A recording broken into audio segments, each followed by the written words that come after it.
नमस्कार, मैं हूं अखिलेश आनंद। भारत की बात में आज हम लेकर हाजिर हुए हैं एक स्पेशल शो। आज प्रधानमंत्री नरेंद्र मोदी सुबह भगवान शंकर के धाम केदारनाथ पहुंचे। यहां पीएम मोदी ने मंदिर के गर्भगृह में पूजा अर्चना की और साथ ही देश को समर्पित की वैदिक सनातन धर्म के प्राचीन स्मारक आदि शंकराचार्य का समाधि स्थल और मूर्ति। उत्तराखंड की प्राकृतिक आपदा में आदि शंकराचार्य की समाधि को नुकसान पहुंचा था, जिसके बाद 2020 में पीएम मोदी की निगरानी में पुनर्निर्माण का काम शुरू हुआ। भगवान भोले के भक्त प्रधानमंत्री मोदी ने खुद ही आदि शंकराचार्य की मूर्ति का मॉडल चुना था और आज उस मूर्ति का अनावरण किया गया। मोदी ने समाधि स्थल पर ध्यान भी किया। तो भारत की बात में आज हम आदि गुरु शंकराचार्य की पूरी कहानी आपको दिखाने जा रहे हैं। भारत भ्रमण कर शंकराचार्य ने भारतवर्ष के 4 कोनों में 4 मठों की स्थापना की थी। तो आप देखिए आदि शंकराचार्य की संपूर्ण कथा।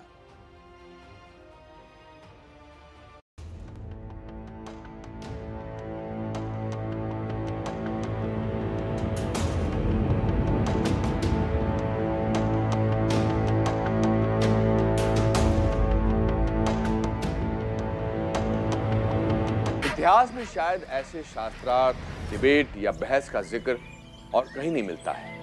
इस शास्त्रार्थ का नतीजा क्या हुआ ये हम आपको बताएंगे। फिलहाल ये जान लीजिए कि प्रश्न पूछने वाली महिला का नाम उभय भारती था और पशुपेश में पड़े सन्यासी कोई और नहीं, जगत गुरु आदि शंकराचार्य हैं। नमस्कार, मैं अनुपम खेर। इस एपिसोड में कहानी उस महान सन्यासी की जिनकी लिखी किताबों को हम में से बहुत कम लोगों ने पढ़ा है, जिनके लिखे श्लोक उससे भी कम लोग जानते हैं। लेकिन जब सवाल जीवन और मृत्यु का हो, व्यक्ति और उसके ईश्वर के बीच के संबंधों का हो, तो उसी सन्यासी के विचार 100 करोड़ से ज्यादा लोगों के विचार बन जाते हैं। जब एक राजनीतिक भारत की जगह एक आध्यात्मिक भारत की चर्चा होती है, तब इसी महामानव की याद आती है, जगत गुरु आदि शंकराचार्य की।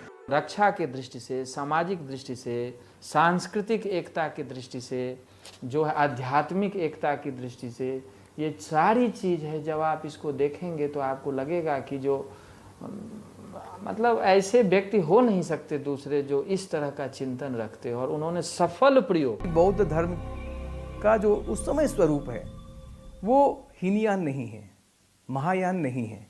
वो समय है जब वज्रयान आ गया है, यानी तांत्रिक बुद्धिज्म का बहुत ज़्यादा प्रचलन हो गया है, जिसके कारण से समाज में धर्म के नाम से विकृतियाँ आने लगी हैं।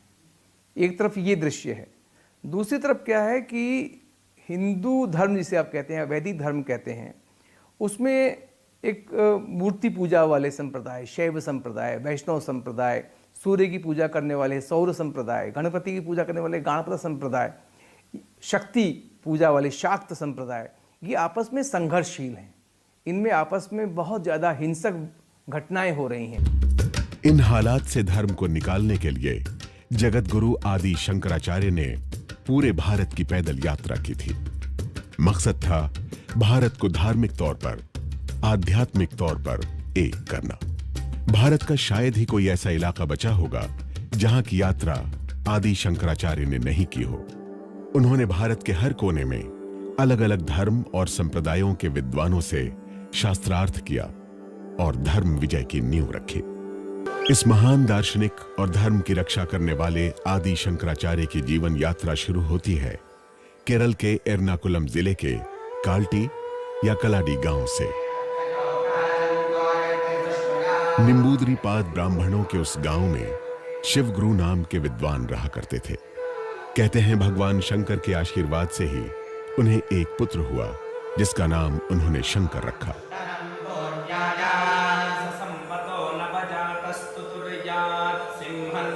आमतौर पर इतिहासकारों की राय यही है कि शंकराचार्य का जन्म 788 ईस्वी में हुआ था, यानी आज से करीब 1200 साल पहले। कुछ लोग आदि शंकराचार्य का जन्म 2500 साल पहले भी मानते हैं। जन्म से ही शंकर अपनी अद्भुत प्रतिभा से सबको चकित कर रहे थे। कहा जाता है कि वो इतने प्रतिभाशाली थे कि 3 साल की आयु में ही मातृभाषा मलयालम सीख ली, वेदों को पढ़ डाला, धर्म के कठिन प्रश्नों का उत्तर देने लगे। पिता की मृत्यु इतनी छोटी उम्र में हो गई। अब मां और बेटा ही एक दूसरे का सहारा थे। मां पुत्र के लालन पालन और भविष्य को लेकर चिंतित थी। परंपरा के अनुसार मां ने 5 साल की उम्र में बालक शंकर का उपनयन संस्कार करवाया। इसके बाद बालक शंकर को शिक्षा के लिए आचार्य के पास भेजा गया। यहां एक चमत्कार हुआ। जिन शास्त्रों के अध्ययन में शिष्यों को 20 वर्ष लग जाते थे, उसे बालक शंकर ने 2 वर्ष में ही समाप्त कर दिया और वापस मां के पास कलाड़ी लौट आए। बालक शंकर के बारे में जो कहानियां कलाड़ी के साथ साथ पूरी दुनिया में चर्चित हैं, उनमें से एक इस पूर्णा नदी से भी जुड़ी हुई है। अब इसे पेरियार नदी कहते हैं। अभी यह नदी कलाड़ी को छूकर निकलती है, लेकिन शंकर के समय यह गांव से काफी दूर बहा करती थी और उनकी मां को पानी और स्नान के लिए जाने में काफी दिक्कत होती थी। मां को परेशान देखकर बालक शंकर ने प्रार्थना की और पूर्णा नदी ने धारा बदली। लेकिन मां की चिंता कुछ और ही थी। एक दिन अगस्त ऋषि बालक शंकर के घर पहुंचे। 32 वर्ष की आयु में पुत्र के देहांत की बात सुनकर मां कांप उठी।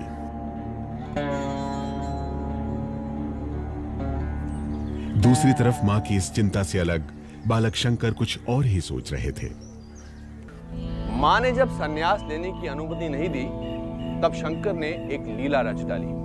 वो नहाने नदी में गए। किनारे मां खड़ी थी। अचानक वो डूबने लगे। शंकर चिल्लाए, मुझे बचाओ, मुझे कोई खींच रहा है। पास खड़े एक व्यक्ति ने कहा, अरे उसे तो घड़ियाल खींच ले जा रहा है। ये सुनते ही आर्यम्बा शंकर को बचाने के लिए नदी में उतर गई। पीछे पीछे दूसरे लोग भी भागते रहे, लेकिन शंकर को घड़ियाल खींचता ही जा रहा था। तभी शंकर ने कहा, यदि तुम मुझे संन्यास लेने की आज्ञा दो तो ये घड़ियाल मुझे छोड़ देगा। मां आश्चर्य से शंकर को देखती है। बालक शंकर ने फिर कहा, कुछ ही क्षण बचे हैं मां, बोलो मां।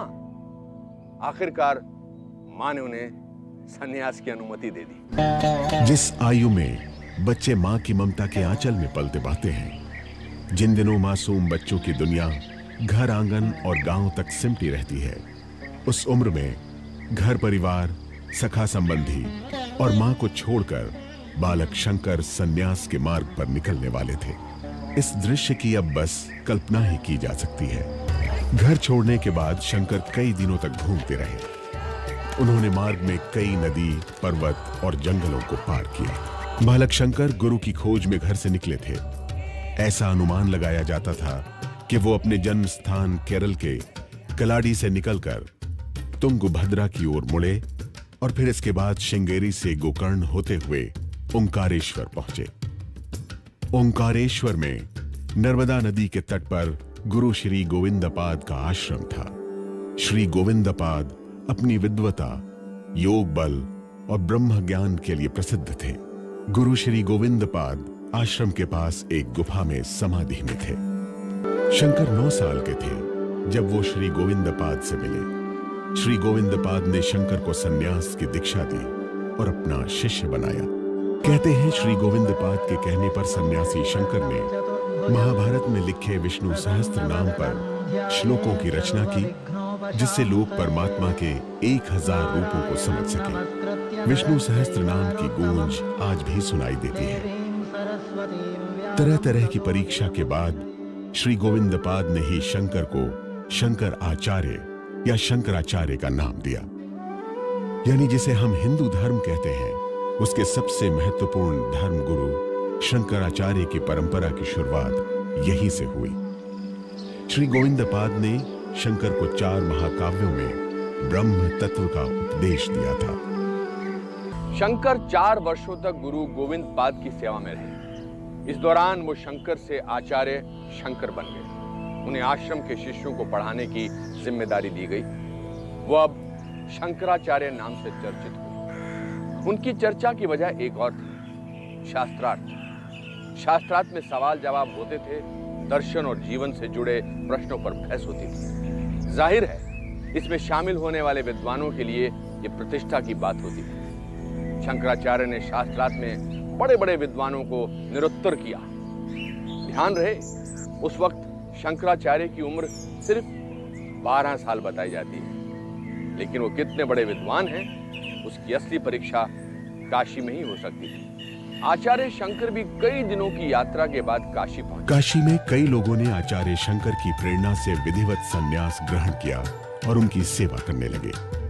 एक नवयुवक आचार्य के चरणों में वृद्ध और ज्ञानी लोगों को बैठे देखकर लोग चकित रह जाते थे। उस समय बौद्ध सन्यासी परंपरा भी वाराणसी में काफी प्रभावशाली थी। यहाँ बौद्ध सन्यासियों से भी शंकराचार्य ने शास्त्रार्थ किया, लेकिन स्वयं आचार्य शंकर के ज्ञान की परीक्षा होनी अभी बाकी थी। एक दिन काशी में उनका रास्ता रोका गया। रास्ता रोकने वाला शव को जलाने वाला व्यक्ति था। अछूत समझे जाने वाले व्यक्ति ने यह सवाल आदि शंकराचार्य से किए, जाति धर्म छोटे बड़े में भेद कैसे हो सकता है जबकि सब में एक ही ईश्वर का अंश मौजूद है। यह दरअसल आदि शंकराचार्य की परीक्षा भी थी। कहा जाता है कि वो शिव ही थे जो ये प्रश्न पूछ रहे थे।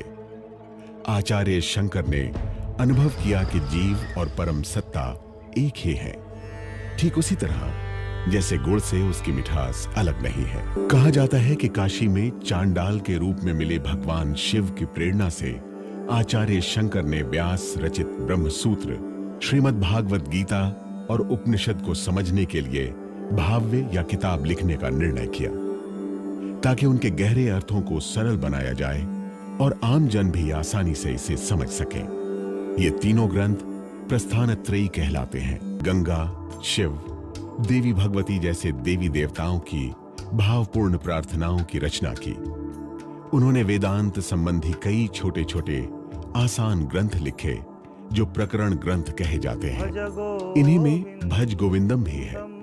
भज गोविंदम को आज भी पूरी श्रद्धा और आस्था के साथ गाया जाता है। गोविंदम भज मूढ़मते। आचार्य शंकर 8 साल की उम्र में संन्यास लेकर घर से निकले थे। सुदूर दक्षिण केरल से काशी और काशी से बद्रीनाथ तक की यात्रा में उन्होंने गुरु से शिक्षा ली और शंकर से शंकराचार्य बने। उन्हें जगह जगह प्रशंसा और प्रसिद्धि मिली, लेकिन जिस विचार को वो फैला रहे थे उस पर सवाल अब भी थे। सवाल उठाने वालों में उस समय के प्रकांड विद्वान मंडन मिश्र थे। मंडन मिश्र से शंकराचार्य का शास्त्रार्थ में जो कुछ हुआ उसकी मिसाल कहीं नहीं मिलती। मंडन मिश्र अपनी पत्नी के साथ माहेश्मती नगरी में रहते थे। यह जगह भी बिहार के सहरसा जिले का महिषी कस्बा है। मंडन मिश्र कितने बड़े विद्वान थे इसका अंदाजा इस बात से लगाया जा सकता है कि उनके घर का पालतू तोता भी श्लोक बांचता था। मंडन मिश्र की पत्नी उभय भारती भी अपनी विद्वता के लिए प्रसिद्ध थी। आचार्य शंकर शास्त्रार्थ के लिए मंडन मिश्र के गांव पहुंचे। आचार्य शंकर और मंडन मिश्र के बीच शास्त्रार्थ शुरू हुआ। तय यह हुआ कि शास्त्रार्थ की मध्यस्थता मंडन मिश्र की पत्नी उभय भारती करेंगी। आचार्य शंकर और मंडन मिश्र के बीच शास्त्रार्थ शुरू हुआ तो थमने का नाम ही नहीं लिया। 5-6 दिन बीत गए, लेकिन आचार्य शंकर और मंडन मिश्र के बीच शास्त्रार्थ नहीं थमा। नियम के मुताबिक केवल नित्य क्रिया कर्म और भोजन के लिए आराम करते थे और फिर शास्त्रार्थ शुरू हो जाता था। आखिरकार शास्त्रार्थ में आचार्य शंकर के अकाट्य तर्क से मंडन मिश्र निरुत्तर और परेशान होने लगे। अंततः उन्होंने अपनी पराजय स्वीकार कर ली। सभा सन्न रह गई। महान विद्वान प्रकांड पंडित मंडन मिश्र निरुत्तर होकर शंकराचार्य के शिष्य बनने को तैयार थे। तभी उभय भारती खड़ी हुई। उभय भारती को जब लगने लगा कि आचार्य शंकर को पराजित करना असंभव है, तो 18वें दिन उन्होंने आचार्य शंकर के सामने एक बड़ी दुविधा खड़ी कर। आचार्य शंकर सभा छोड़कर जंगल की ओर चले, जहां उन्हें अमरूक नाम के एक राजा का शव दिखाई दिया। राजा अमरूक की शिकार के दौरान मौत हो गई थी। उसी क्षण आचार्य शंकर ने प्रबल योग शक्ति से अपने शरीर का त्याग कर दिया। इसके बाद वो राजा अमरूक के शरीर में प्रवेश कर गए। आदि शंकराचार्य 1 महीने तक राजा अमरूक के शरीर में रहे, रानी के साथ रहे। इसी दौरान उन्होंने काम शास्त्र का ज्ञान लिया और 4 महीने बाद शंकराचार्य शंकर ने राजा अमरूक के शरीर को छोड़कर वापस अपने शरीर को धारण किया। वो एक बार फिर मंडन मिश्र की पत्नी उभय भारती से शास्त्रार्थ के लिए लौटे। उन्होंने काम शास्त्र से जुड़े सारे प्रश्नों का उत्तर दिया। असल में आचार्य शंकर का उद्देश्य किसी को शास्त्रार्थ में पराजित करना नहीं था। वो तो वैदिक धर्म दर्शन को आम लोगों तक पहुंचाना चाहते थे। इसके लिए उन्होंने एक यात्रा शुरू की। भारत के इतिहास में यह सबसे अद्भुत यात्रा थी, दिग्विजय यात्रा। आचार्य शंकर की दिग्विजय यात्रा कितनी लंबी और हिंदू धर्म के लिए कितनी महत्वपूर्ण थी, यह समझने के लिए इस मानचित्र को देखिए। इस यात्रा की शुरुआत रामेश्वरम से हुई थी। उत्तर में अलग अलग जगहों से होती हुई कश्मीर तक पहुंची, जहां उन्होंने शारदा पीठ में शास्त्रार्थ किया। पूरब में वो बंगाल और असम गए। वहीं पश्चिम में वो तक्षशिला यानी आज के रावलपिंडी तक पहुंचे, जहां उन्होंने बौद्ध दार्शनिकों से शास्त्रार्थ किया। दिग्विजय यात्रा के बाद आचार्य शंकर कुछ शिष्यों को लेकर एक बार फिर बद्रीनाथ के लिए चल दिए। वो उत्तराखंड के जोशीमठ में कुछ दिनों तक रुके। उन्हीं दिनों एक दिन आचार्य शंकर ने शिष्यों को बुलाया। इस तरह आदि शंकराचार्य ने उत्तर में हिमालय की गोद में ज्योतिर्मठ, पश्चिम में द्वारका मठ, दक्षिण में श्रृंगेरी मठ और पूरब में गोवर्धन मठ स्थापित किया। हर मठ के एक शंकराचार्य बनाए गए। ये परंपरा आज भी है। आचार्य शंकर की आयु 32 वर्ष होने वाली थी। वो केदारनाथ में रहकर अधिकतर समय समाधि में मग्न रहने लगे थे।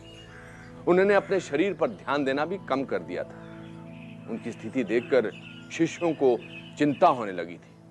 वो समाधि भूमि से नीचे उतरना ही नहीं चाहते। आचार्य शंकर मौन हो गए। वो ध्यान में चले गए।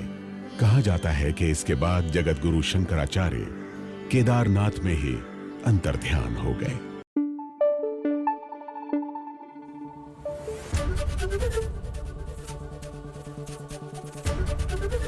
एबीपी न्यूज आपको रखे आगे।